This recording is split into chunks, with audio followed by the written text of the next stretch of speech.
Good evening, 49er faithful. Welcome to another live member call-in show here where the Sneakerheads get to decide what it is we are talking about. It's all going to be majority 49ers. Nowadays it feels like this offseason we've been getting into muscle cars, food, like you name it. Maybe we'll get into vacation destinations next. You just never know what kind of a direction those side topics are going to go. But we are definitely talking 49ers first and foremost. To those of you that are already here, want to say thank you. The chat was already popping off with people coming in here. Ellis10 just being kind. Look at this. Rob Schuh is the man saying, Ellis again comes back in. If I wasn't chasing 4 little ones around, I would call him. Maybe I can make it happen next Thursday. 4 is a lot to wrangle there, Ellis10. You've got your hands full just making sure that chaos doesn't ensue. And I'm guessing even with your attention paid to those kids, that there is some chaos. Chris Royal coming in. Let's get it, faithful. Absolutely. Alan, Eliza, Rob Schuh. Good evening. Let's go, 49ers. Debo that like button. Hello, faithful. I'm getting tongue-tied here. I got to go again. Rob Schuh, good evening. Let's go, 49ers. Debo that like button. Hello, faithful. Much better on the second attempt. Every now and then, you just need a second try. 420 Savage in the building. Always a great show. Instant like. Raphael 5629ers. What's up, Rob? Sneakerheads and everyone.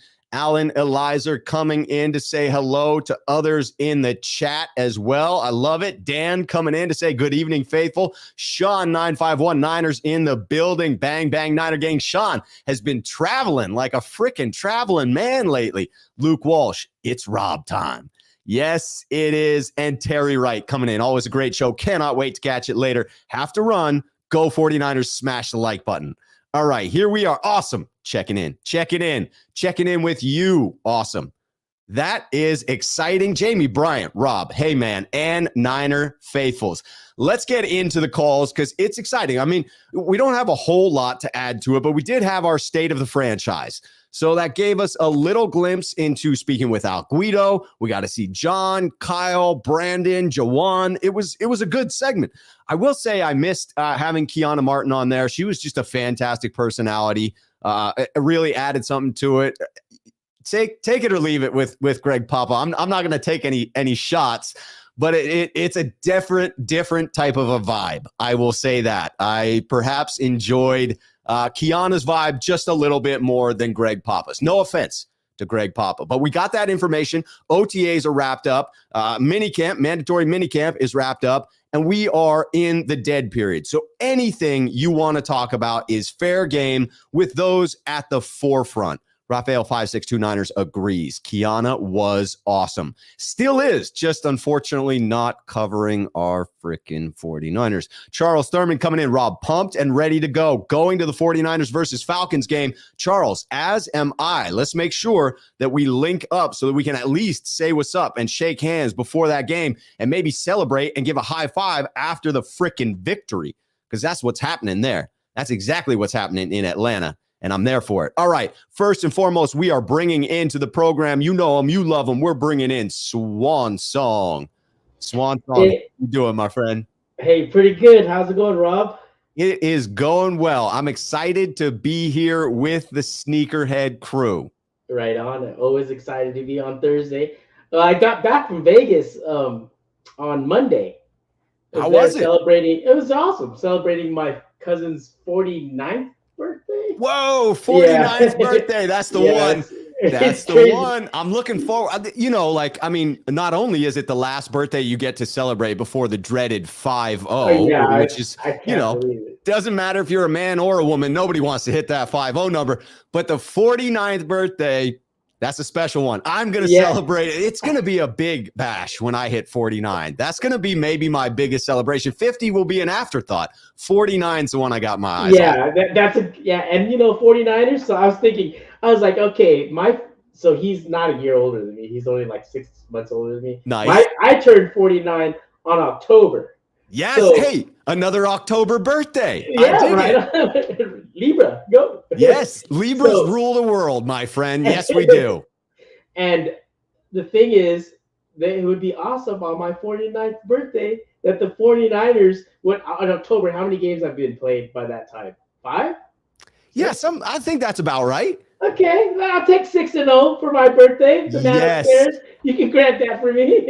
As will I, my friend. We will be riding high at that point, especially because if we're undefeated at that point, it means we've knocked off Russell Wilson in his new abode, and I'd be thrilled by that. Imagine the Trey Lance hype train if we're 6-0. My goodness, it's going to be crazy, amazing, and amazing. Another thing, since we got into the bit of the astrological signs, right? Trey Lance he's born in 2000, right? And the reason why I remember that year is because I remember a lot of Asian people wanted their kid to be born in the year 2000, right? Interesting. Because not only is it the new millennium, but it is also the year of the dragon. Oh, that's badass. And so it's like the most powerful sign. Like if you follow Asian zodiac astrology, I don't, but it's fun. I have family members that do, so it's fun. It's so so he has like the strongest, most powerful zodiac astrological sign. And not only that, I think the year 2000 is like the golden dragon. So it's like, because there's like different elements of the dragons depending on which you fall on the dragon symbol, because that's badass. It revolves every 12 years, right? Because it's based on like a 12 year. It's 12 years. Like every year it goes to the next. I just had to look it up. I'm the year of the horse. I feel good about the horse. Right? Respectable animal, very respectable animal. Yeah, my second brother is a year of the horse, and he's a fun guy to be around. So always chill. Never makes a big deal out of much, and he's just chill. If there's one word you could always use to describe Rob Schuh, chill is pretty much on the money. Yeah, so I had a fun time in Vegas. I went to the sports book to kill some time. I did some gambling. I'm not too much of a gambler, just because ever since I had kids and like bills and all those things, I look at it a little bit differerly. You know what I mean? Life got real, huh? Yeah. When I was in college or when I was single and had my career job, I could I wouldn't mind gambling, because it's like, what else do I spend my money on, right? Besides saving and stuff. But I tend to not gamble as much. So I try to kill as much time as possible when I'm at the casino. And I went to the sports book to take a little break. And I was looking at all the odds and things like that. I did see Trey Lance was 75-1 for the MVP. I would have taken that bet when it was 200-300. Because initially I think it was he opened it like at 200 or 300 to 1 to win MVP. Ridiculous, dude. You put down $100 on that. Yeah. Yeah, exactly. And then at 75-1, maybe not. But it's still interesting though. And I saw a lot of ones.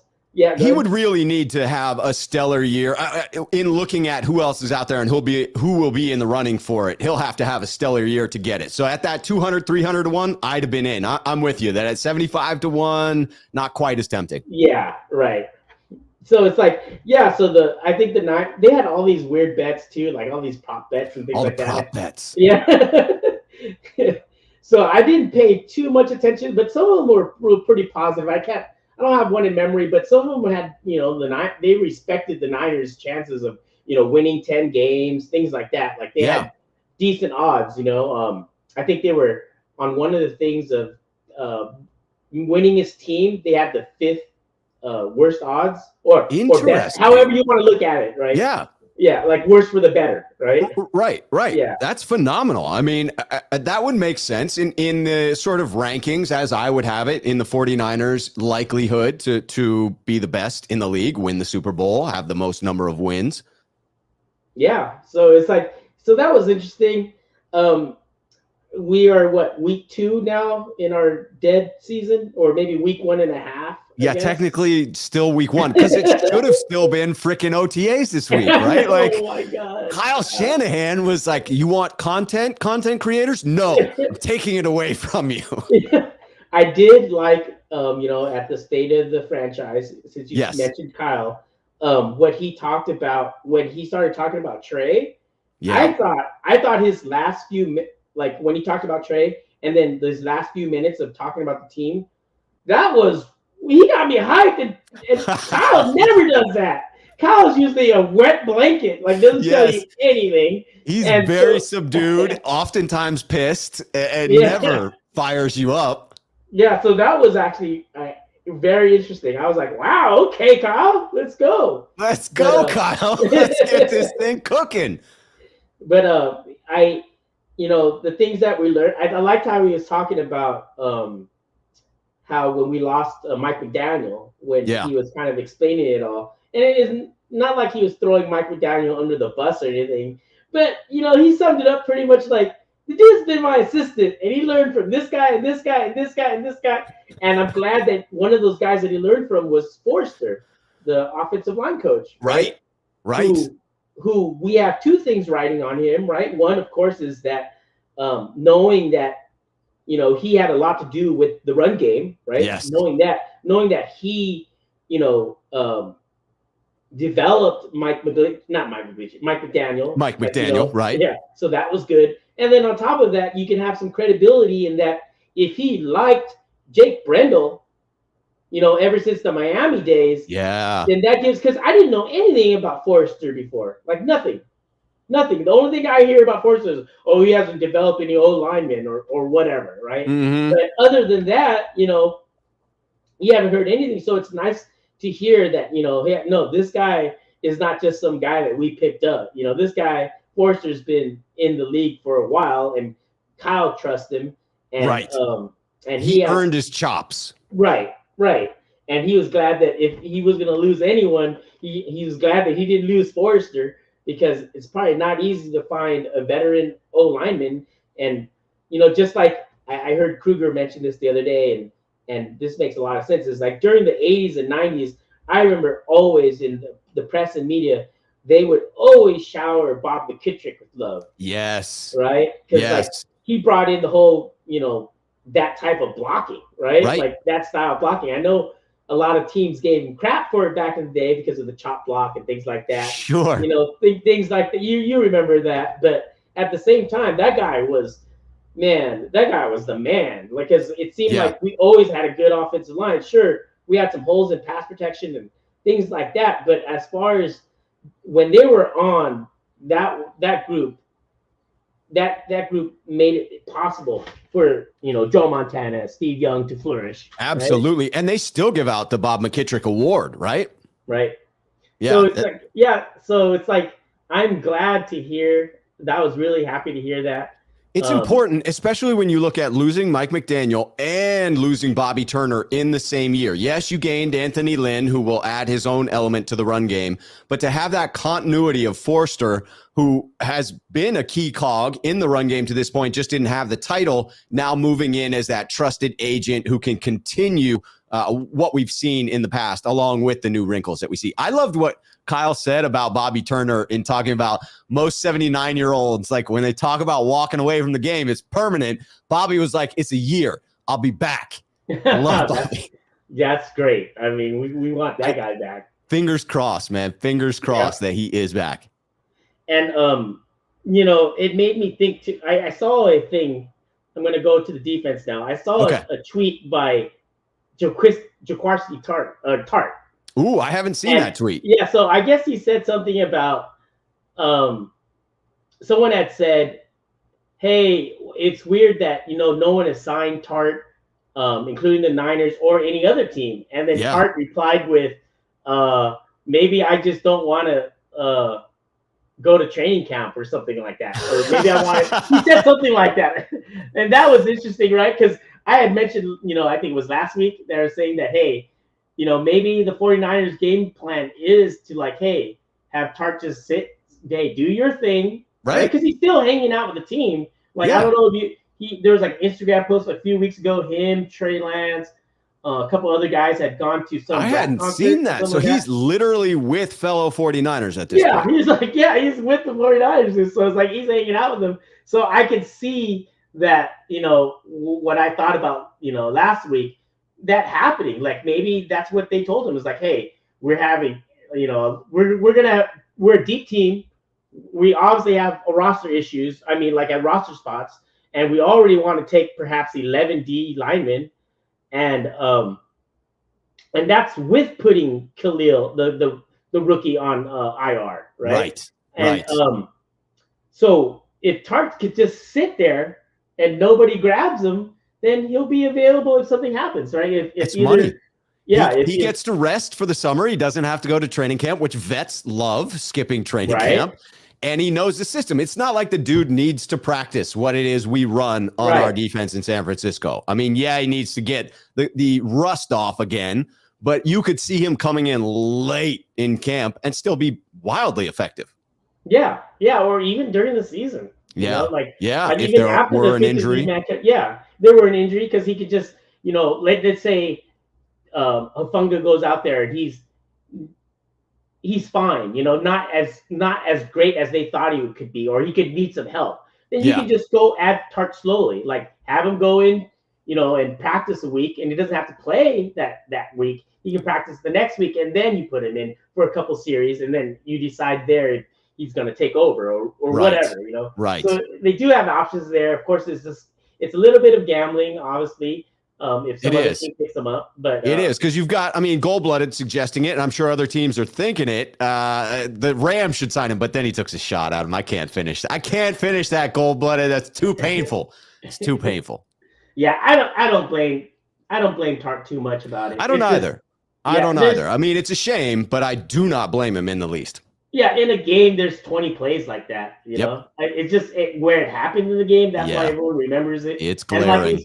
And like we said before, we did nothing on offense anyways. We couldn't even get a first down. If you're like, go on. So it's like, you can't get it done. You had a chance to get it done twice and you didn't. So you can't put it all on Tartt. Nope. It was a team loss. That's for sure.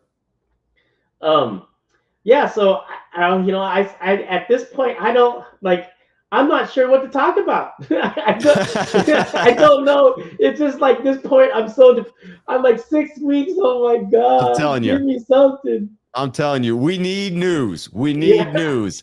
Well, thankfully, there'll be a few stories that pop up in between now and then, but it will be slim pickings for sure. I think we're going to probably go towards like watching some film, some other stuff like that, like working in some new content. Yeah. I think probably we should hear like in a week or two that Jimmy is going to be throwing. soon. Yeah, that'll be a freaking everyone will be feasting on that news when that pops up. There'll be national stories. It'll be people talking about who's interested in him, who's kicking the tires, who's not interested, that he may start week 1, right? It'll be ridiculous all over again. And there is a chance now that, like the Deshaun Watson thing is just crazy. I know that, at first when I saw 2 other cases come up, I was like, okay, but how is that different from the 21? Sure. That he just got dismissed with, right? So, I mean, they're making a big deal of it. Who knows if it's just the media riling it up? It's been the details have been more salacious for sure. Sure. At this point, it's hard for me to imagine that the NFL doesn't do something, that there isn't some type of a suspension handed down. And quite honestly, I wouldn't be surprised if it were the entire season. Yeah. And what's weird about it is that the NFL is taking so long. That the fact that they're taking so long to do their investigation, it makes me want to put my tinfoil hat on. Yeah. Right? And you could imagine them being prudent and saying, like, we want to wait so that we don't give the discipline and then have 5 more cases come out with even more salacious details, right? They want to kind of let this thing play out, get as much info as they can. Yeah, and I can see what you're saying there, but the NFL could easily say, you know what, we're just suspending you indefinitely. Yeah. Until we find out more. That's true. And the fact that they haven't done anything, it makes me want, like I said, with putting my tinfoil hat on, it makes me want to think that a deal has been made. Like, because you think about Cleveland, they can. It sounds like they can get out of the $210 million guaranteed. Like I think there's a clause they can get out of that. Oh, they interesting. can't get the draft picks back. They can't get those draft picks back. No. Right, like. Not unless they like sue Houston and file a grievance with the NFL. Like which we have never seen before. Yeah, we've never seen that before. No. And if you're, I mean, I guess if you're a business, the 210 million means more. Yeah. But if you're a fan, the draft picks mean more. That's You right. know what I mean? That's right. The draft picks mean more because, you know, like I said, I believe I've heard that, you know, they can get away from that 210 guaranteed, right? Because if he gets convicted or if he this or that, whatever the case is, I think they have a. And just to clarify on Gold-Blooded's point here, they weren't criminal charges, though, right? No. So far, no criminal charges have been filed. It'll be a much lower bar to clear for the civil trials. It goes from criminal is a I forget what the term is, but it's only a preponderance of the evidence for civil, which just means that it's greater than 51% likelihood that these things occurred, whereas it's beyond a shadow of a doubt for criminal charges. And so very different burden of proof on the other side. Yeah. And the thing is, I understand, you know, the whole masseuse industry has always been suspect to me anyways. Right. You know what I mean? Like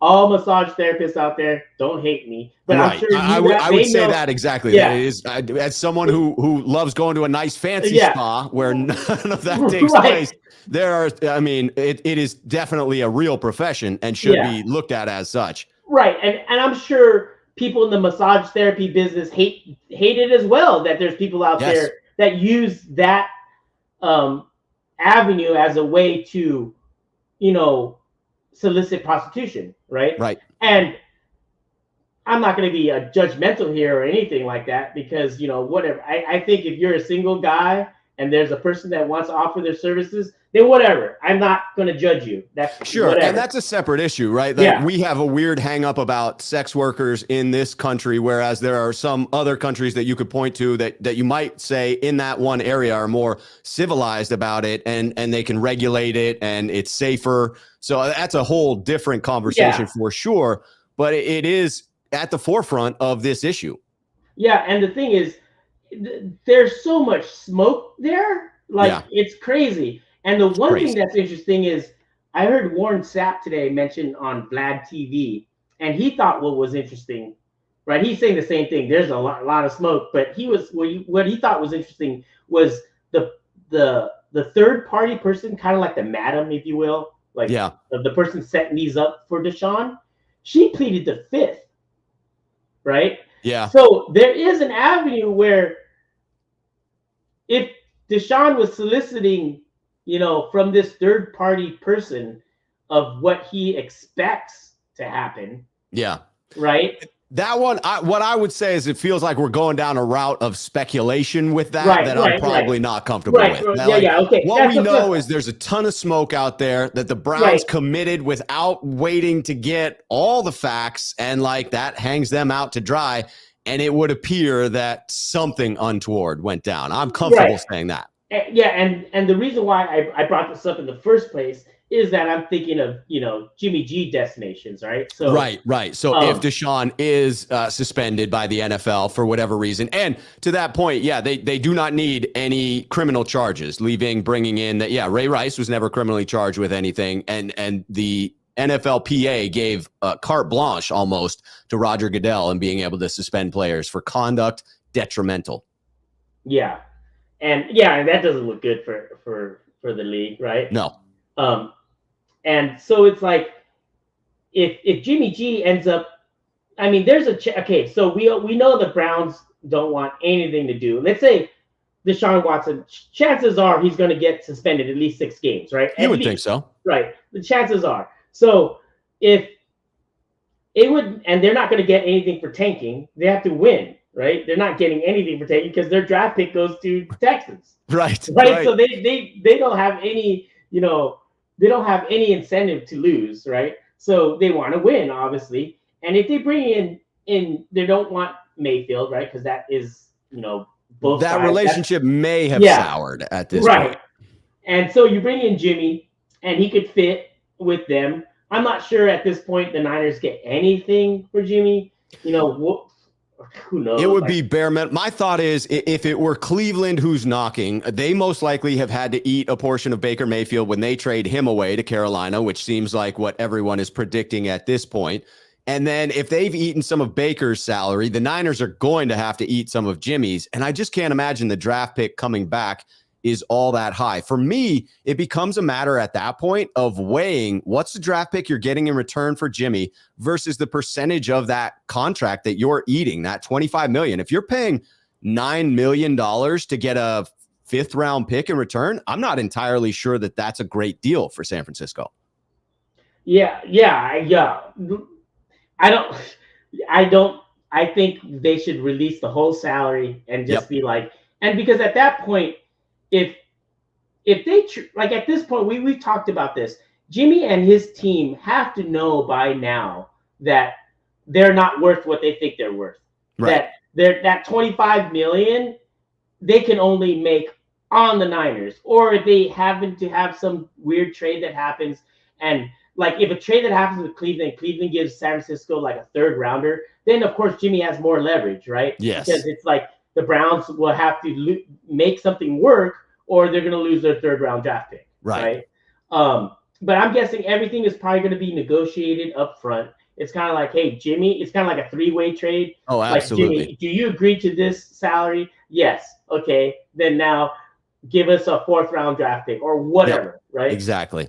And if I was Jimmy, at this point, unless he just wants to retire, that's his only way to come back and prove that, the winning wasn't just because of San Francisco. Yeah. Like, hey, I'm a winner wherever I go. Right. And the locker room gets behind me. I win games. And Cleveland would be a good spot to do that in. Right. Yeah. Cleveland was a B. And the fact, and this, what makes this even more plausible to me is the fact that if Cleveland wanted to get rid of Baker and get something back as a gap, they could easily do that and not worry about salary cap with the Panthers. Yeah. Because they could switch Sam Darnold and Baker Mayfield because they make exactly the same amount of money. Right. Like if they wanted to do that, that could be already done. So obviously they probably don't want that done. No, you wouldn't think so. So it's like, so they're looking for more. They're looking for more than Sam Darnold. And I would agree. Who's out there that's more than Sam Darnold? It's Jimmy, and that's it. Jimmy G. Yes. I like this path laid out. It took us a little while to get there, but we landed on the spot with the Browns potentially looking for Jimmy G. And I'm all about it. I am absolutely all about it, as long as we're not eating a ton of that salary cap. Yeah, I love the continued call, but I got to get down to the waiting room because we have gone on a little bit, but it was good content. It was good topic. Thanks, Rob. I always appreciate it, Swan Song. Okay, right on. All right, my friend. Take care. Just wanted to get to a couple of comments as well. Strider3006 saying, Rob, best case now is cut Jimmy, save the additional cap space. If the pick isn't at least a 3rd, no value in paying millions for a late round pick. That was sort of my point there as well. Around if you're eating $10 million of Jimmy's $25 million salary, how much is it worth to you to buy a draft pick? Someone needs to do an actual correlation of how much it would cost to buy someone's draft pick, much like that Brock Osweiler trade that happened with Cleveland not that long ago. I'm with Swan Song here. Yeah, eat nothing of that contract. Otherwise, maybe you just sort of let go. Leaving, yes, I need to use this. The people waiting down in the waiting room are in the Foot Locker. Leaving, put that out there before the Sneakerheads waiting in the Foot Locker. We are bringing in the next guest from the Foot Locker, Chris Royal, to the program. Chris, how are you doing, my friend? I'm not seeing the picture, but I see him down there. I wonder if it's frozen. Let me try and bring him in again. Ooh, now I can see him. Chris, you're muted, though. Yes, I can hear you now. Perfect. How you doing, my friend? I'm doing pretty well. How are you? I am doing very well, thank you. So I will admit, the Deshaun Watson, like at first, I was like, where are we going with this one? And there were a couple of those angles that with Deshaun that I just want to stay away from. You know what I mean? Like I'm totally down to have a conversation, having a cup of coffee around whether sex work should be legal in the United States. On the program becomes a little clouded in that regard. Yeah, the YouTube space is It- probably not the safe spot. It is. But I was enjoying the conversation with Swan Song. So it was like that Sure. balance of like, I really like where we're headed with this. There's some pitfalls that we got to avoid. But I thought we landed in the right spot, which is this is a potential landing spot for Jimmy G in Cleveland for sure. Yeah, and I think there are teams out there that are, possibly interested in Jimmy. I don't know if they're going to really float much at us, but That's the thing is like at this point, do they just wait us out because they know eventually we've got to cut him, right? Right. And I think, when he gets to the throwing part, I don't think it's going to be, I think the Niners will probably do some private workouts with teams to look at him to see how he's throwing. Yeah. That way there's not that, the huge media outcry about it and all the drama that comes with it. I think they want to try to buckle that up as best as possible. I think that'd be the best way to go about it. Yeah, try for no leaks on that one so that it doesn't get out that Jimmy had a private workout with one of these teams, because that would be a feeding freaking frenzy, not just from the local people like myself. That would absolutely get everyone on the national media going. Yeah, maybe just not tell Jed York that the workout's happening because he seems to sometimes open his mouth. Yeah, yes, he does on Twitter, just throwing it out there. I was rewatching the notorious Gav put out a mailbag that I did way back when, like last summer, one of my earlier videos. I was sitting in my Candlestick Park seats out in my backyard and answering just one question from Gav about Jed York. And I went on a little bit of a rant about the reason I like Jed York and the reason that I hold some grudges against Jed York. It brought some things back for me. It was a good trip down memory lane. Yeah, for sure. To go back to the beginning of the call where you said, these streams tend to go all over the place with cars, food. Next is going to be vacations. Well, it just so happens that next week I'm on vacation and I'm going to Astoria. So my man headed to Astoria. Astoria is beautiful. For those that don't know, the scene of filming the Goonies house was there in Astoria. It's actually got a couple of movies filmed there. It looks very much, it reminds me so much as a guy who grew up on the East Coast, born in Massachusetts, did a lot of vacationing in Rhode Island and Maine when I was a little kid with my family. It reminds me so much of those old fishing towns in Maine. Like it just has that East Coast vibe to the architecture in the city. So gorgeous. Have you, I assume, being an Oregon native or local, I should say, that you've been out to Astoria before? Would that be a correct assumption?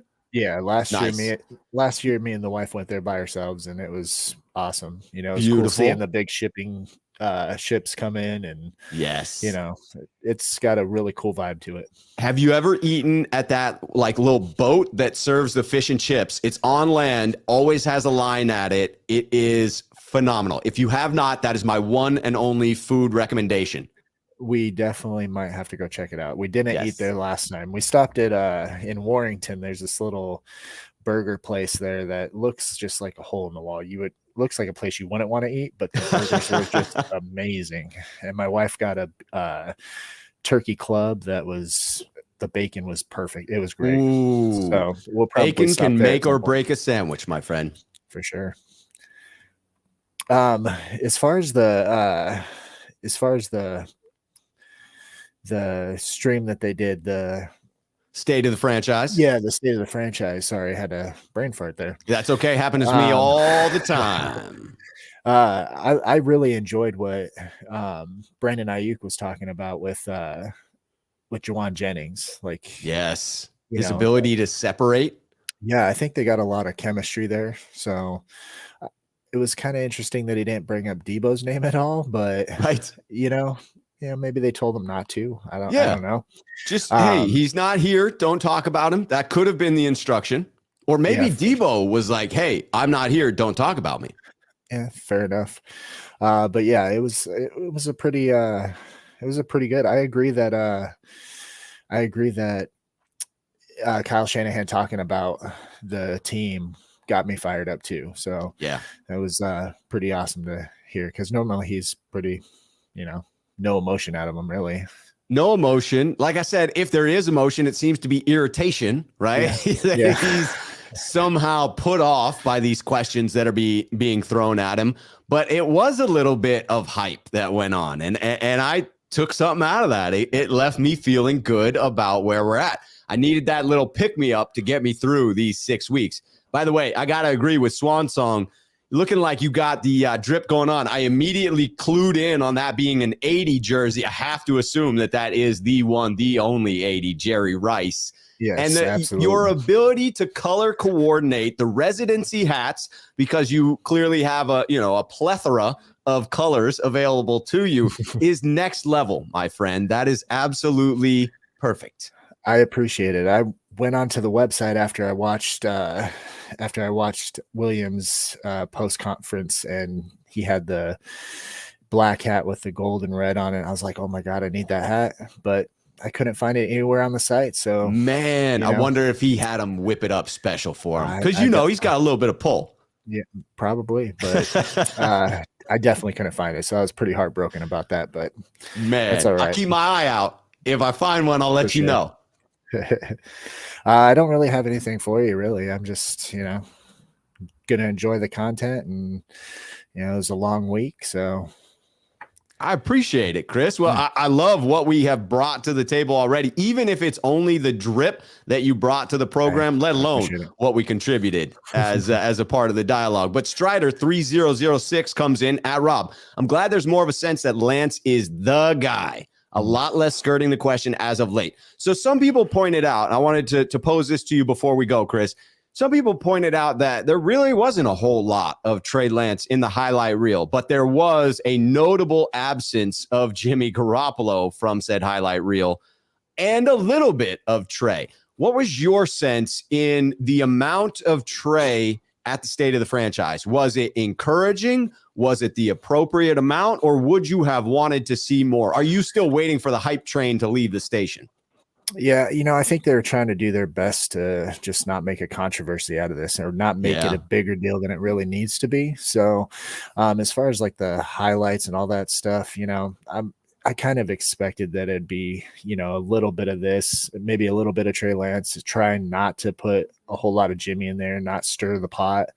But, when Brandon Aiyuk talked about Trey Lance, you could tell that he has a sense that he's, QB1, period. Yes. And there's no one whose opinion I want on it more than Brandon Aiyuk, given the amount of time that he's spending with Trey Lance. He's clearly the best informed as to where Trey is in his progression at this point in time, with the amount of time that those two have spent in Orange County together. Yeah, and they you could tell even from the little bit that they played with last year, that they have like a chemistry to them, Yes. So I think it's going to be great. Seems to be a bond, seems to be some chemistry between the two on the field. I agree with Swan Song here as far as the amount of hype that we're seeing. Says, I think they're doing it right. Don't want to put too much pressure on him. I agree. I know that there are a lot of people who will say, like, what do you mean don't put too much pressure? He's a starting quarterback in the NFL. He needs to be able to handle pressure. I just think we've gotten to a different age with athletes, that we can acknowledge mental health. We can acknowledge not needing to pile on additional pressure, because, yes, there is a ton of pressure to be a starting quarterback in the NFL.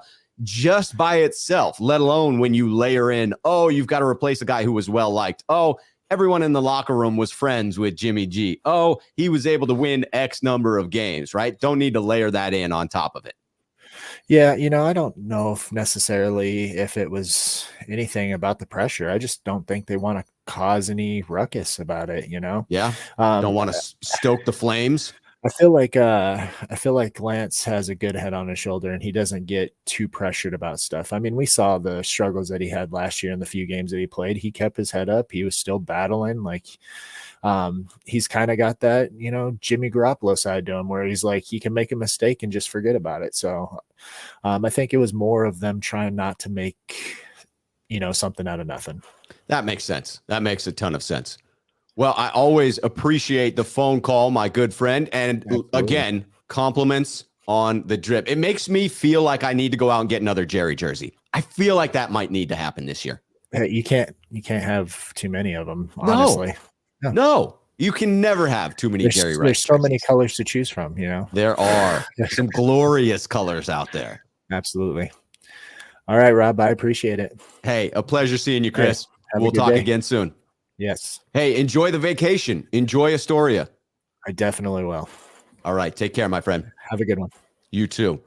All right, bringing in Korean 49er. Just want to bring out Swansong following up. Yes, it's better to underpromise and overdeliver than the other way around. Yeah, as a dude with a sales background or sales coaching background, at least, definitely want to underpromise, overdeliver, and not overpromise, underdeliver. That is an underwhelming experience if you do. Lee Ving says, how many teams switch quarterbacks after being in the Final Four?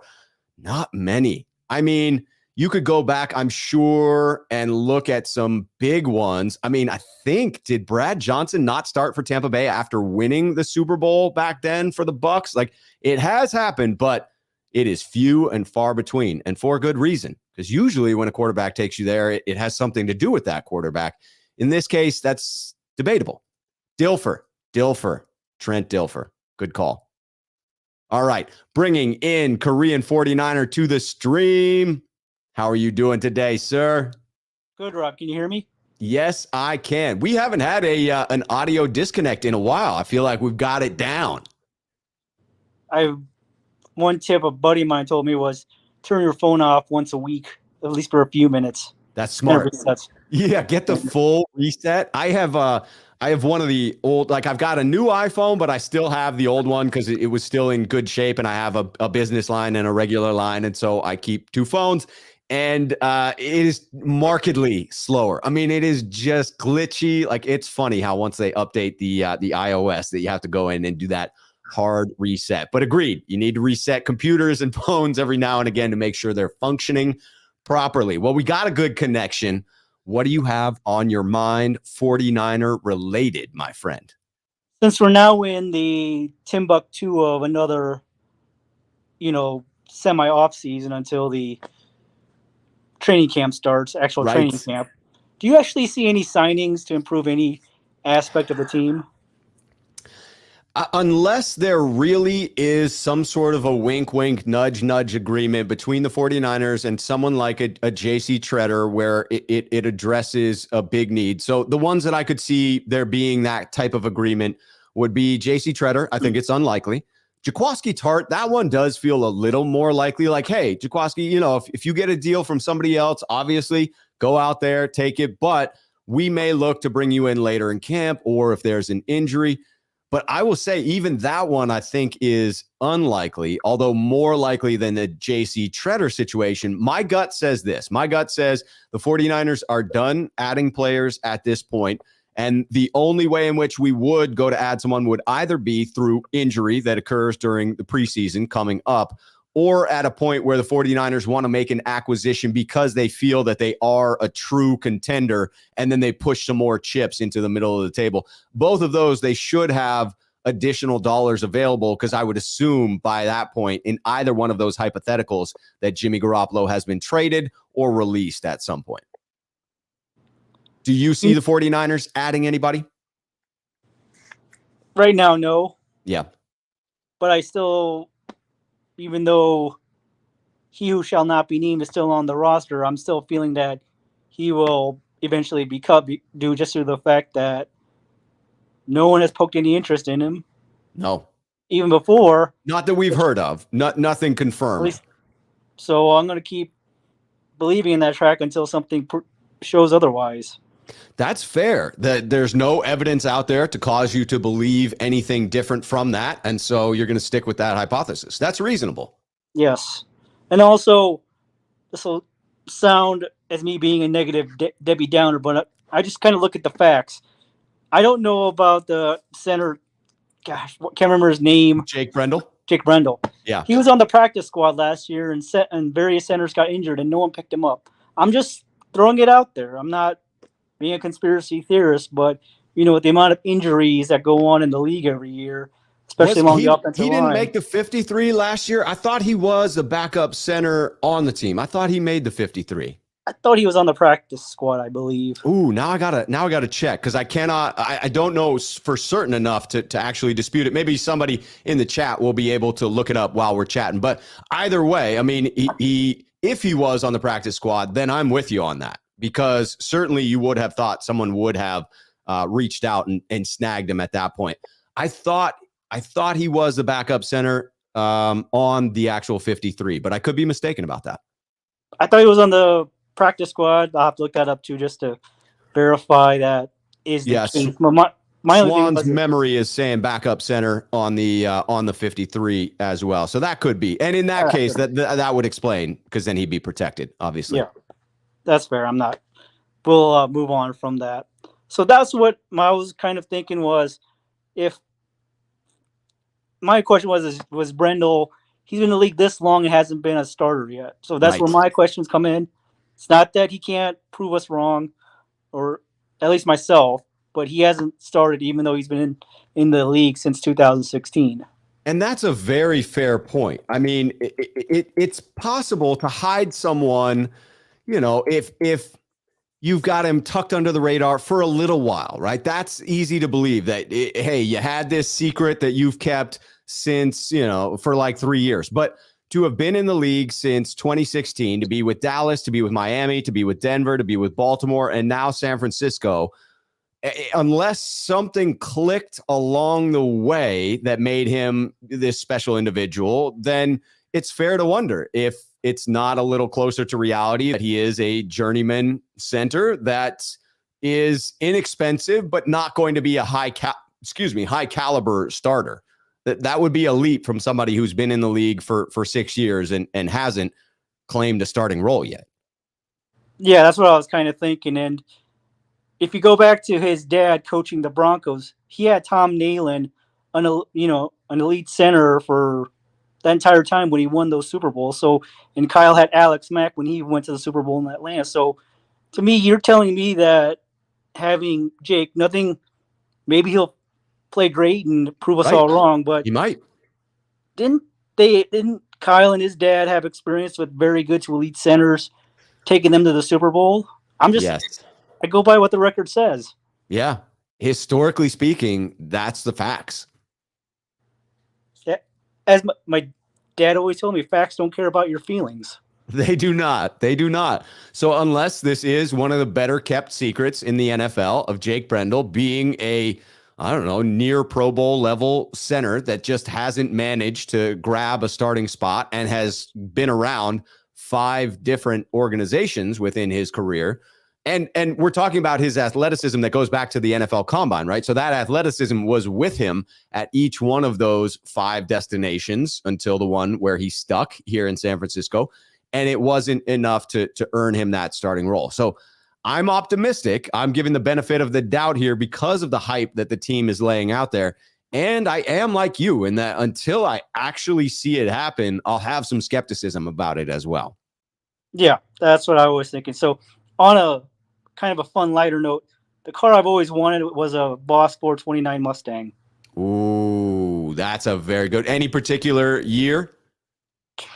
They only made it for like 2 years, and supposedly they said they could go 170 right out of the factory stock at the time. Man, I'm telling you, they made some badass vehicles back there in the late 60s and early 70s before this thing called regulation came in and throttled back all of those amazing motors that they were putting into those cars. Absolutely beautiful. Well, I like that pick. I can always appreciate a good Mustang. I thought about getting, when they redid the Mustang back, I think it was 2016 when they came out with a more recent version. I really like the way in which they did that. And then they remade the GT350. I actually put in an order on the first GT350 and then canceled it because they were having some transmission cooler issues that became known, and it affected the model that I would have wanted. But a beautiful car nonetheless. Let me ask you a question, because Dan brings up a great point. Another sneakerhead here on the channel. Rob, is it okay if Brendel is just mediocre? So what if our fears are realized and we have a mediocre center? We have let's say we have Daniel Brunskill at right guard and Aaron Banks at left guard, and he's performing as you might expect someone in their first full season starting, where potentially he's also mediocre or just above average. Do you see that as the biggest weakness on the team? Not something to worry about? What would be your mindset?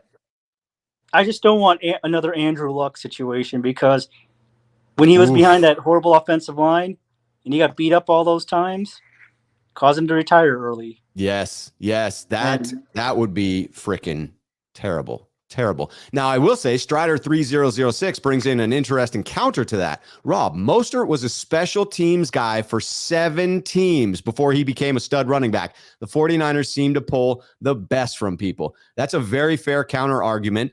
Raheem Mostert came out of nowhere and was an elite weapon within this offense. And I think it is fair to say that Kyle Shanahan and his staff have been able to find some of those diamonds in the rough, so to speak.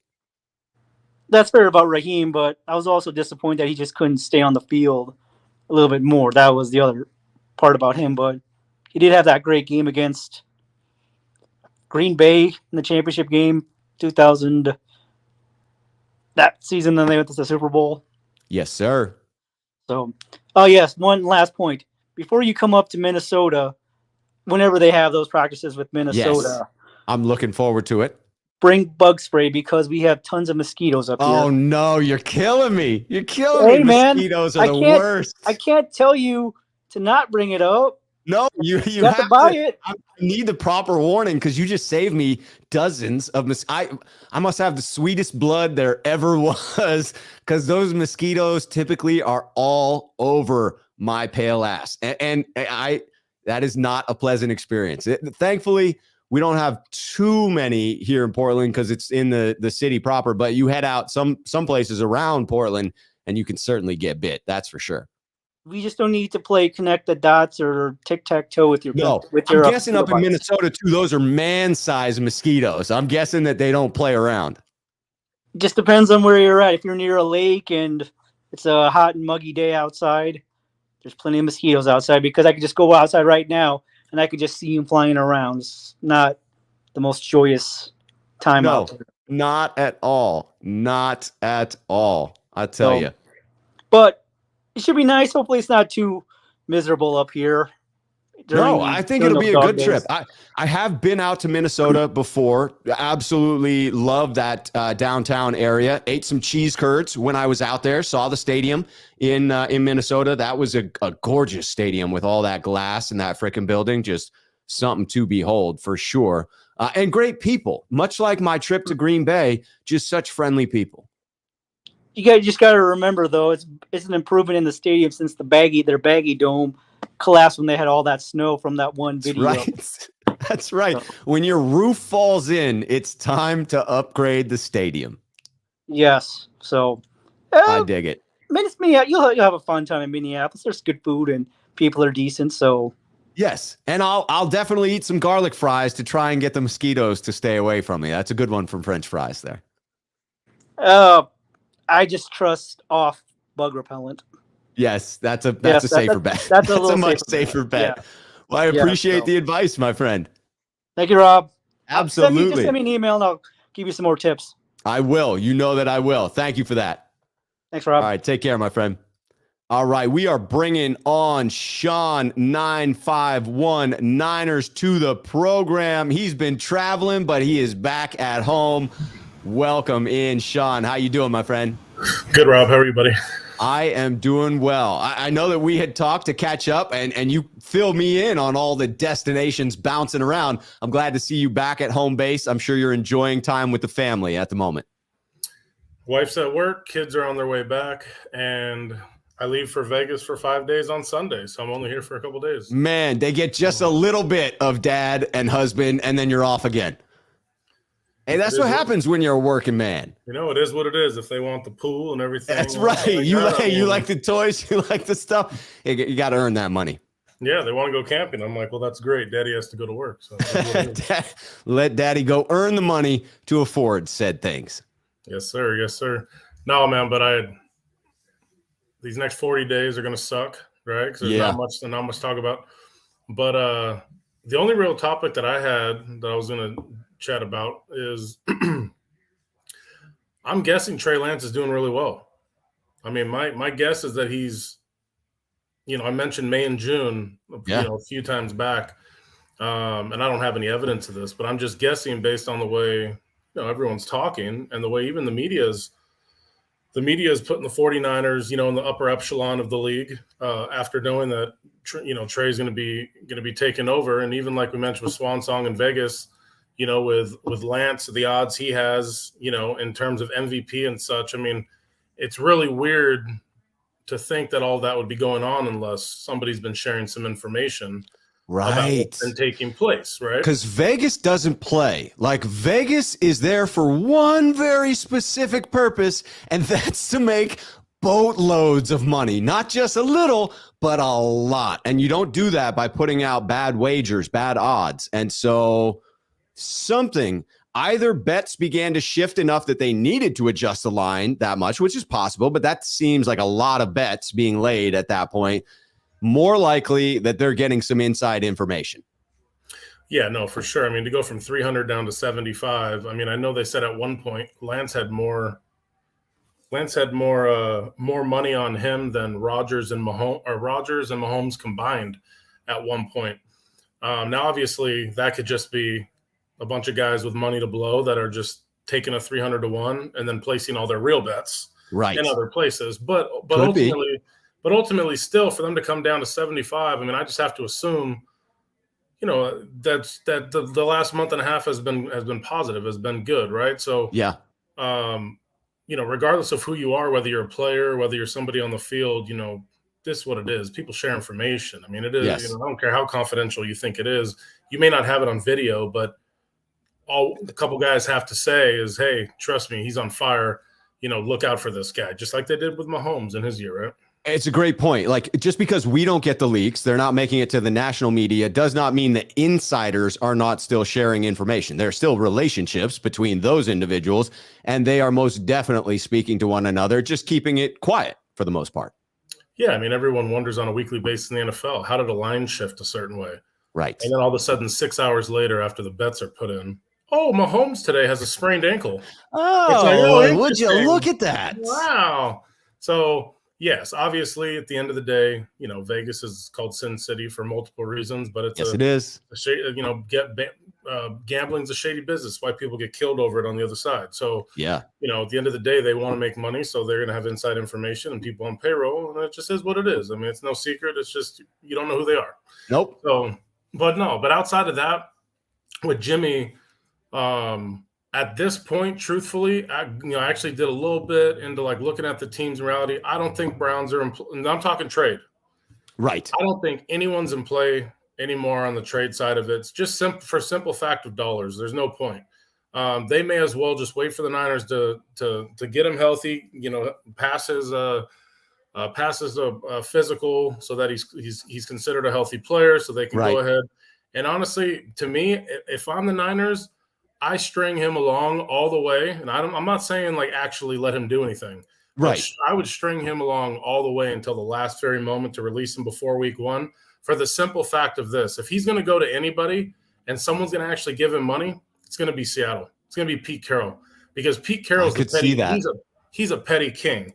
And if he could sit there, you know what I mean? If he could sit there and grab Jimmy, it's going to take them a long time to get up to speed if it's a week 1 already. So that's our best advantage if we want to just hurt Jimmy's opportunity to help somebody else, right? Right. So something tells me. And it becomes an insurance policy, right? I mean, just in case something does occur that I'm not even going to throw out there. But yeah, it would be an insurance policy, and you would prevent a division foe from gaining a competitive advantage. Yeah, you're right. The only thing that would get murky and nasty with him and his agent would be if he's fully healthy and he's throwing rockets and there's no issue, but the Niners aren't letting him practice because Lance is QB1, right? Right. Because they can't let him practice because if for whatever reason, Lance is a young guy. If Jim even has one good practice, all of a sudden everybody's going, it becomes a storyline, and they run with it. But a portion of the fan base still wants Jimmy Garoppolo as a quarterback, and so that noise would get louder. I agree. It just becomes so chaotic so quickly. If there were a little bit of faltering by Lance, which would be totally reasonable. The dude is young and going to be good, but probably will have some growing pains, and Jimmy Garoppolo knows this offense. Yeah, and you know what else too? Going back to the the how good Lance could be thing. I've noticed too in a lot of people's predictions in terms of record and such. Yeah. All the guys in terms of media that are just like the Adam Ranks of the world, they had similar to what you had on your initial, which was basically losing to every good team. and we just beat every bad team, essentially, and then messing around in the division. But when you look at some of these offsite guys, they're not on TV. They're random guys on YouTube, guys that have no bias to anything, could care less, or just doing, a lot of them have us at 11 and 12 wins. Yeah. And, it's interesting. We have a very, very tough schedule. Like, very tough. Very tough, right? Like, if Lance is not good, I mean, we could easily be, a 4 or 5 win team if he's not good, because we won't have Jimmy to help him. Sure. So, but if he's good and legit and we can run through this schedule, I mean, good Lord, our franchise is in a great place moving forward after this year. Absolutely. It'll feel much like it did for Kansas City early on, right? Where you had the rest of the team in place. It's not like one of these other franchises where you deserve the number 1 overall pick because your team is basically trash, right? And now you're rebuilding the entirety of it. And, oh, by the way, you use that one really valuable pick on a quarterback and couldn't then protect him, couldn't get him weapons, and it took you 4 or 5 years to build around him. By then, he's been shell-shocked. All sorts of things can go wrong. It's a very infrequent circumstance where a well-constructed team like Kansas City is able to trade up and get Patrick Mahomes, or like San Francisco, and what we hope is going to happen, a well-constructed team trades up all the way to 3 and takes Trey Lance. So if we're right about that pick, it sets us up for a long time. Yeah, I agree with you 100%. And also, too, with the whole, salary cap and Jimmy thing, with a lot of guys saying, oh, we could use that money right now. And people, to be honest, like, I think John and Kyle are looking at it and going, you know what, I want to go into the season with plus 25 or 30 mil. Right. The reason I say or 30 is I still think Ebukam may be asked out in the next, before week 1, just for money reasons only. And, we have bodies there. But let's just say we go, because if you could get a pick for him in return, you might trade him, right? Because you do have a logjam at that position and along the entire defensive line. Sure. I just mean I want his money back. Give me his money, okay? So let's give me that 6 mil. Yeah, say we have 30 plus mil rolling into week 1. Well, what if, Lance is doing great and we need a couple pieces?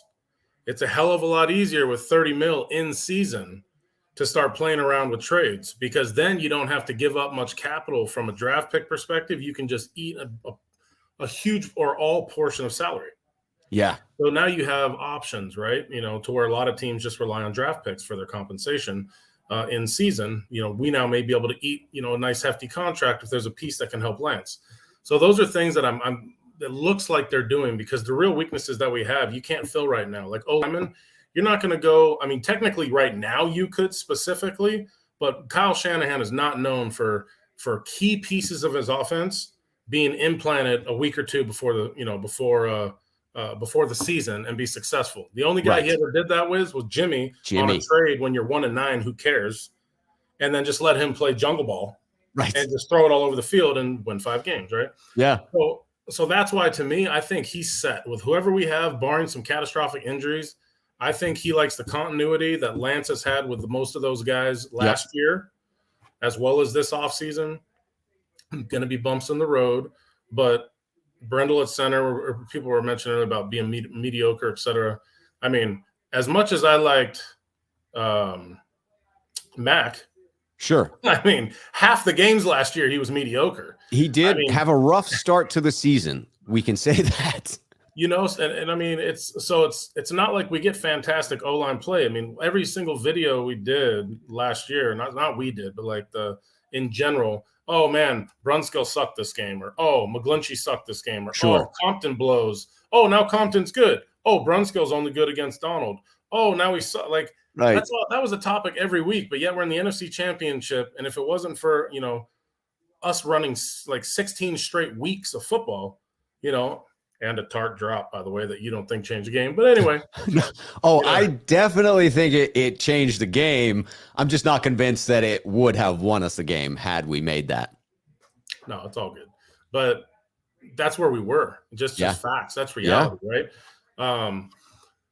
I don't think Green Bay got better. I don't think the Rams are better. I'm not saying they've fallen off. I'm just saying I don't think either one of them are better. I don't think Tampa Bay is a better football team. Because they ended with Brady, so retirement doesn't count. So I'm just going to say I don't think they're a better football team. No one in our division's a better football team. I don't see any threats other than a hard schedule from the AFC side in our schedule. That if Lance can just put up Jimmy G numbers from last year, I know no one likes to hear that, but look at the numbers, not bad for someone who was defense and a run first team. Not bad at all. Give me those numbers. And I think our defense will carry us all the way. I agree. Chris Royal came in with a super chat. We are going to break the hearts of some top teams. There should be some enthusiasm because all it needs is continuity from Lance in those numbers that Jimmy was able to put up. And then you add in the yards he's going to get with his legs, add in improved special teams, improved defensive unit, a defensive unit that I, again, that I believe can be top 3 in the league. That puts together a lot of wins in my book. I think I'm being conservative when I say 11 wins. When I go back through in preseason and do like a formal prediction of the season, once we've seen things happen in the preseason, I believe that I'll be higher than 11 wins on this team. I mean, I'm going to stick with the same thing we talked about when you did your initial prediction when the schedule came out. I'll know everything after week 4. It's just that simple to me. I mean, we have to win the first 2 games. That would be pathetic, and we'd be in trouble. We're going to go into Denver, and we're going to come home against the Rams. 2 primetime games for Lance. The whole world's going to see him. We don't need to ask if he, how is he going to, be in a big game. There you go. We should be 2-0. We should be running into Denver with a defense, which should be his toughest test. You run through them. I don't care how you do it. Win with a Robbie Gould field goal. But you run through them. You beat the Rams. You now have 2 opponents after that we should be able to run through again. That's going to tell me everything is the week 3 and 4 for me, because our defense is going to travel. Our defense is going to be legit. What was our biggest issue with Jimmy all the time? Oh, come on, Jimmy. He doesn't put enough points on the boards. Too many field goals. Oh, Jimmy overthrew this guy. Hey, Lance, here you go. You can become Russell Wilson 2.0 and extend our drives yourself. Let's see what your fortitude is. Let's see what you're made of after knowing you're the man. Hey, let's see. It's either going to be incredible or it's going to be head scratching. I don't think it's going to be in between, because Shanahan's either going to be frustrated beyond pissed, or he's going to be really running the show with him and putting him in great positions with our playmakers to have success. We have a lot of talent around him outside. Wouldn't it be interesting to see Shanahan on a team where he's not getting frustrated over and over again with the quarterback position? I just want to see that vibe. I just want to know, like, how confident, how cocky could Shanahan potentially get if things do go well and it is the next phenom stepping in at the quarterback position? Well, he did have 2016 with an MVP, Matt Ryan. I'm pretty sure he was up in the booth as a coordinator, pretty happy. He definitely was pretty happy. Most of that season. Yeah, until the end of the Super Bowl. Yeah, until those last fateful minutes. Yeah. Oh, but I mean, it's brutal. Up in New Orleans, they still have, like, I think on a billboard or on the side of a building right by the Superdome, they still have that amount of time that was remaining, or the score that it was, just to point out, because, Saints fans hate the Falcons with a passion. I thought that was wild to celebrate. It would be like taking pleasure in the Seahawks having lost to the Patriots on that Malcolm Butler freaking interception, which I did. I did take pleasure in that. I will admit. Without a doubt. Oh, yeah, 100%. For sure. Let me answer Dan's question here, because it's relevant to what you and I were talking about. What if Jimmy trains on his own and gets hurt while on the roster? So I think the only way in which the Niners are liable is if the surgery doesn't heal correctly, because the surgery had to correct something that he experienced while on the active roster for the 49ers playing for them. If he's healed from that, passes a physical based on his shoulder, and then tweaks an ankle, hurts a knee while training, then I think he would be on his own, right? Like any other athlete that hurts themselves playing a game of pickup basketball or doing something not around the team facility. That's why the team says, come practice here. If you get injured at the team facility, you're covered by injury guarantees. If you're away from the facility, you wouldn't be. Worst case scenario, the 49ers would only be on the hook for $7.5 million, because that is the injury guarantee. So if they are in fact on the hook, it would be for 7.5, not for the full 25. Yeah, in this case, it's a little different too. So if he's talking about getting injured while working out, I mean, when we say injuries are surgeries. If he stubs a toe, has a sore hamstring, et cetera, et cetera. Those are not considered injuries in the offseason that would put a team at any risk in terms of being released and on an injury clause. This is specifically you releasing a player who's had a surgical procedure due to action with the team, whether that's practice, game-related, et cetera, which we all know. I mean, it's fact, right? Right. So he had the surgery, so he has to be cleared from the surgery. Once he's cleared from the surgery, the 49ers are not going to put him in any position to have another injury for them to be responsible, because it cost him $7 million to do that. So it's stupid. Yep. So he's going to be under simple instruction. Here's what you're allowed to do, and this is the way it is once you're cleared. And do you think Jimmy really wants to put himself in an injury to get $7 million? Because then at that point, no, Jimmy wants a starting job. Yes, exactly right. I mean, he's either this year, guess what? He makes $7 million, right? Or he makes $0, or he makes whatever a team says to come in there and be on a second string or fight for the starting job. Which, and you would think, even if he's a second stringer, like the minimum salary for Jimmy at that point would be like $11 million, right? He's one of the experienced backups. You can't have him for cheap. So that's better than the $7.5 million. So I don't think he'd be playing for that injury guarantee or shooting for that injury guarantee. I agree. Yeah, I agree. It's just 49ers make it as hard as possible for any team to scoop them up at their desire, close to the season.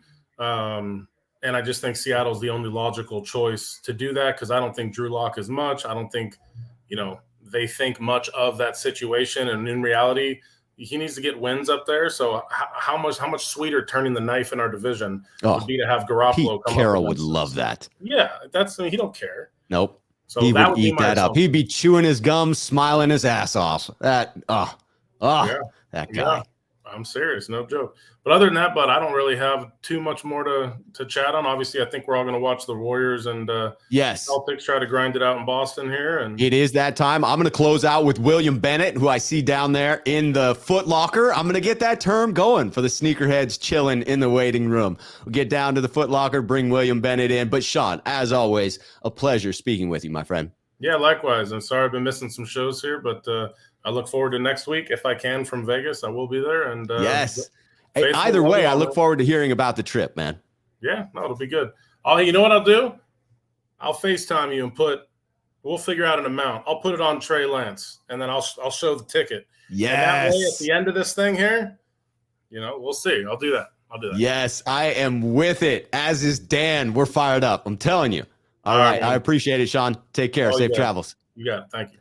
All right, we are bringing in William Bennett to the program. William, how you doing? Yes, sir. Cheers. I'm good. How are you doing, Rob? I'm doing good. I'm always doing better by the time I get to your call, because it is the tail end of the Sneakerhead show. So I've gotten a lot of good vibes from fellow Sneakerheads. We've been talking Niners for, over an hour. That's always cloud nine for me. And then I get to come on with my friend William. So it doesn't get much better than that. Yeah, it's good. It seems like now on Thursday, something is always getting my time. So I'm always ending up late.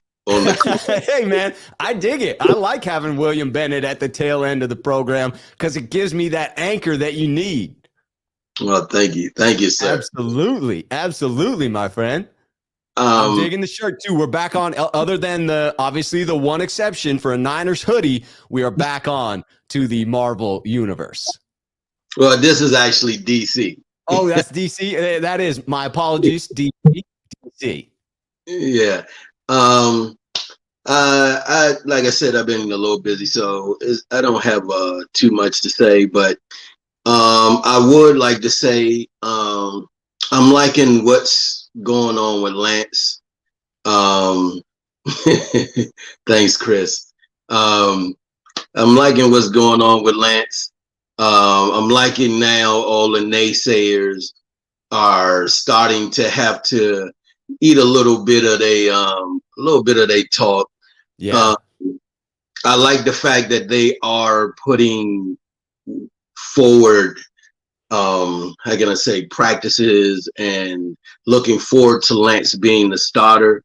Because before, like Cal said, he didn't really know how to scheme for Trey, because Trey didn't get a lot of starts with the first teamers. So very few reps with the first team. Yeah. So now that he's getting those reps, and I'm glad Trey is doing what he's doing by staying behind and working on his craft, because that shows you, even as young as he is, that shows you a level-headed young man who knows he has a lot of pressure on him, but wants to give it his number one best shot to make the faithful proud. You know what I'm saying? I'm not looking for him to win the Super Bowl. I'm not looking for him to win a championship. If for his benefit, I would love for him to make the playoffs. Yes. But if he could fall one game short of the playoffs, and I would be happy. Oh, yeah, for sure. Because you got to say, if he can make from only 2 starts and the limited amount of games he's played since college, that would be very, very nice. I agree. So when I think about record, I think to myself, like 10-7, I'd be anything 10-7 or better, I'd be happy with. When I think of 9-8, it gets a little bit dicey as to like how I will feel at the end of the season if the Niners end up 9-8 or 8-9. But when I think about the real key about my satisfaction with this season will be, where did Trey Lance start and where did he end? Because we could end up at 8-9, but if Trey started poorly and is playing well by the end of the year, I'll have a lot of optimism being 8-9 about what we can do in the future. So to me, it'll be all about the maturation, the improvement of Trey Lance over the season. Exactly, and that's how this season should be looked at. Yes, being such a great franchise and with the lineage we have, of course, every year us as Niners feel we should be in the playoffs. Sure, we just went to the NFC Championship game. Right. Every year we feel we should be in a championship or a Super Bowl, because honestly, then without the Niners in a playoff, it's just boring. That's the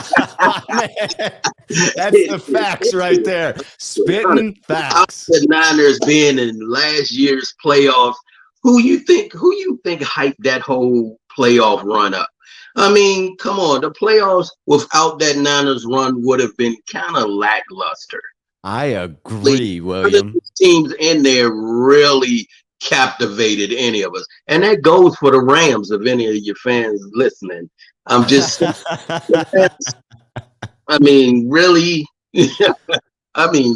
the best thing that happened to the Rams was us beating them and going into the playoffs.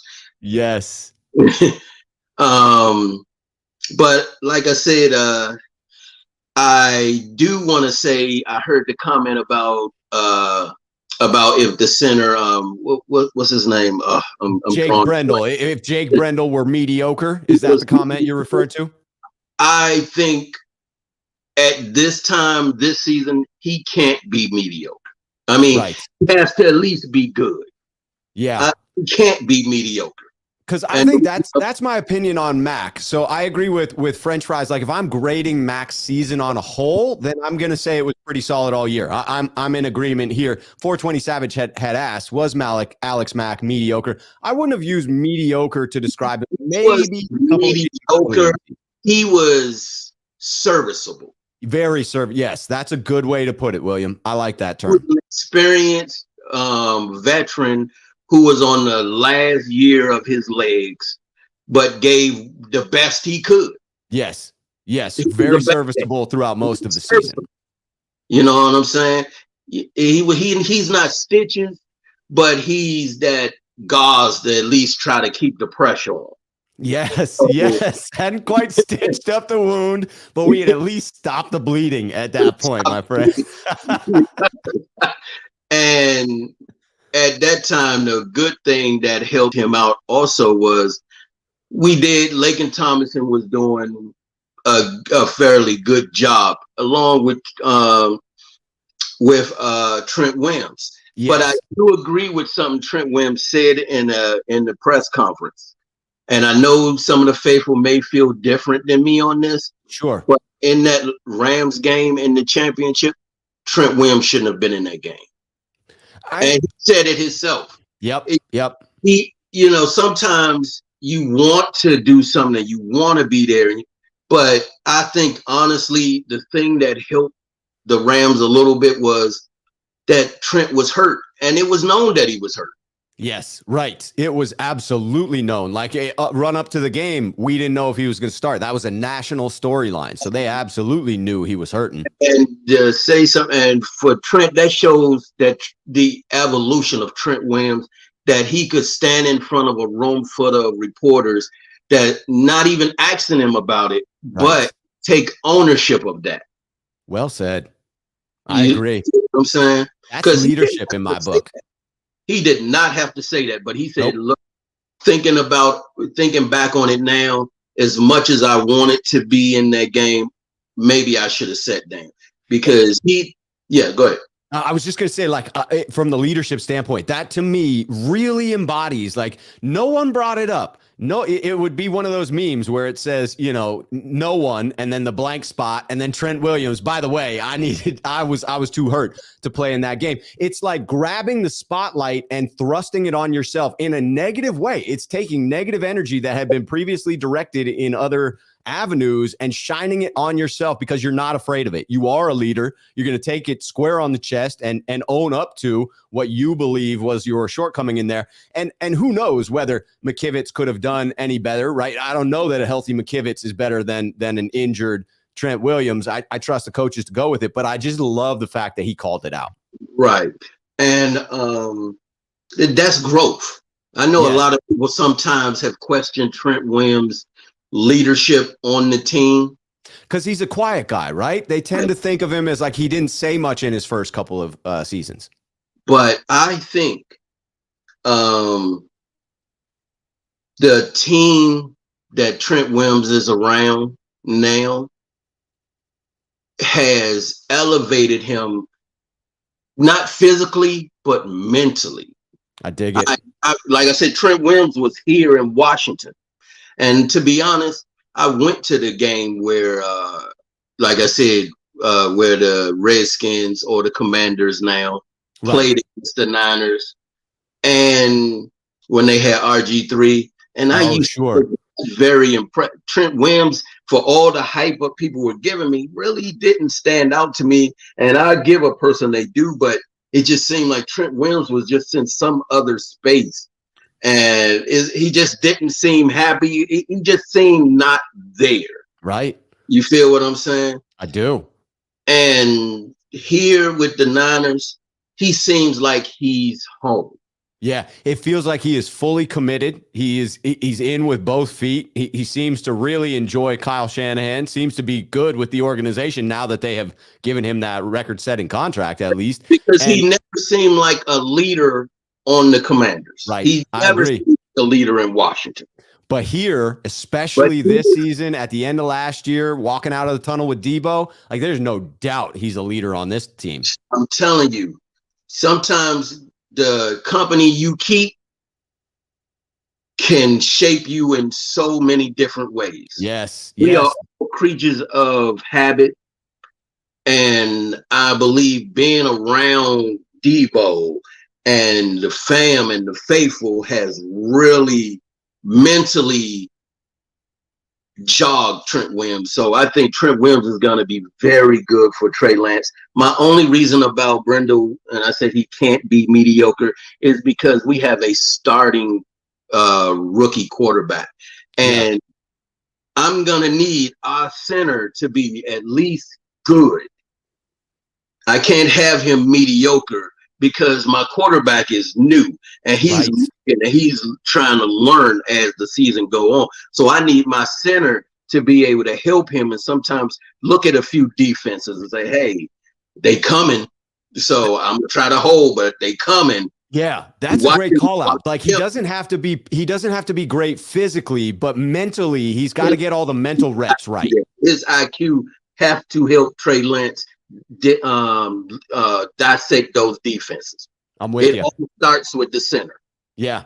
And I am encouraged by Trent Williams talking about Brendel as if he was another coach in the room. Now, he did preface that by saying that that's his experience with almost all centers, that they are well prepared and that they know the game film, they know the offense, they know the opposing defenses. But he did specifically refer to Brendel as like having another coach in the room. So that gives us some hope of the mental side of it. trust me, I'm faithful, and I wish nothing for the best for Renfro. Absolutely. He silenced a lot of critics. My only thing is with it is I just hope that that he is what they say, because like Korean was it Korean 49er said, you can't hide if somebody's good. You can't hide that for years. Right. Somebody's gonna snatch that person up. Yeah, especially it's not like he was on one team's roster the entire time and they just held him there and hit him. I mean, he was on 5 different teams, so everybody got a glimpse. I mean, I'm just trying to keep it real. I'm an optimist, but I'm a realist too. I mean, you got to keep, because I've had kids on teams. Like I said, I coach youth football. I've had teams that sucked. I ain't gonna tell them they suck, but I've had teams that suck, and I'm like, oh, we just have no talent here. We just, they don't have no work. It's just, you know what I'm saying? Yeah. But we've had sprinkles of talent, right? Where even though the team wasn't great, there was maybe 1 or 2 kids that showed flashes, that showed some talent for the game. Yeah. They became the bright spot of the team. At the end of the season, other kids on other teams would walk up to that kid and be like, hey, you played a hell of a game. Even if we got blew out, you played hell of a game. Right. Good. Or sometimes the teams will vote on the MVP on the other team. Oh, wow. And they'd be like, who you felt on the other team was the best performer. Right. And, so teams see those, even though a team can be terrible, people know, like, hey, that guy, he got some talent with him. If he was somewhere or he had more around him, he could go far. That dude could play. I'm with you. But I wanted to bring in Chris Royal, had the super chat here. Chris sent in, we have to get that round table back going at some point, Rob. Fun stuff. Thanks for the content. Have a good night, my man. Chris, we absolutely have to get that going again. I don't know whether maybe this dead period will be a good time to do it. Maybe we got to wait until we get, more like regular content back to have the real topics for the roundtable. But I dig the roundtable vibe for sure. I mean, William, I'm guessing you be down for the roundtable, right? Well, as you know, I've hit you on Twitter and we've discussed the round table. I told you I'm fully down for, even if we just did it for a pilot, maybe a round table session. Yeah, a full round table show might be the direction to go. Where we can, answer questions and give off our thoughts. I like the sound of that. But it's always a pleasure coming on here, talking to you, my good man. Hey, speaking to the faithful. Chris always showing me love. Always, hey, appreciate you. But I appreciate all you faithful. We all in this together. You know what I'm saying? And hey, I'm hopeful and I'm optimistic, and I truly believe we're gonna have a great season. We're gonna have a good, and when I say great, I'm not necessarily meaning Super Bowl. Right. I mean, we're gonna really rock this league this year. I think Trey is gonna give them all they can handle and more. I think our defense is gonna be top flight. Our offense, the receivers, the tight ends, even the running backs, top flight.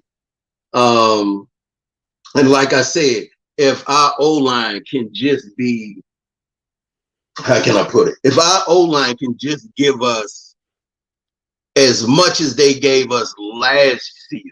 Right. I ain't saying they got to be top 5. If they can give us, because Rob, what was our O-line rated last season, if you know the stats on that? I don't off the top of my head, but I'm guessing it would have been pretty middle of the pack. Top 10. No. I believe our O-line probably top 20. I would say between 10 and 20 would probably be my guess. And that is not a great O-line, but it's serviceable. Very much so. And if Trey Lance has speeded up has gotten better in all the nuances that I'm hearing, then he's already surpassed Jimmy. Yes. I'm telling you, you got me hyped, William. You got me hyped, dude. I got to call the show here because we've hit the 6:30 mark and I got something going on. But, man, this was the best last call to have possible, my man. As always, cheers to you, William. To you, sir. Hey, can I give one shout out before I head out? Hell yeah, you can. To my beautiful baby, Leandra Reese. I love you, baby. I like that, man. Anytime you want to give a shout out, William, you are always welcome. It's always a pleasure having you on here. I greatly enjoy our conversations. Hey, I appreciate you, Rob. Thanks for giving us and all the faithful a great platform and always great content. You're very welcome, sir. You're very welcome. All right, you take care. I'll see you again soon, William. Peace out. Man, that was a great show. Everybody loves William. You got Dan coming in, 49ers hype man. Chris coming in, you the man, Williams. Much love. Guapiano, we appreciate you too, William. Love the optimism. We got 420 Savage, William Bennett, a real one. Respect. I appreciate all of you here. Raphael 5629ers, thank you for being here. Dan, thank you for being here. Spy Nick Danger, thank you for being here. Everybody in the chat, those of you watching, if you're here and you're on your way out, hit the like button for me. If you haven't subscribed, consider subscribing. I will be back on tomorrow with Jack Hammer in the afternoon. If Jack's unavailable, I will be on with some guests or by myself. I will be on tomorrow, so look out for the channel around 4 o'clock tomorrow. Until then, go watch that NBA Finals game, and cheers, faithful.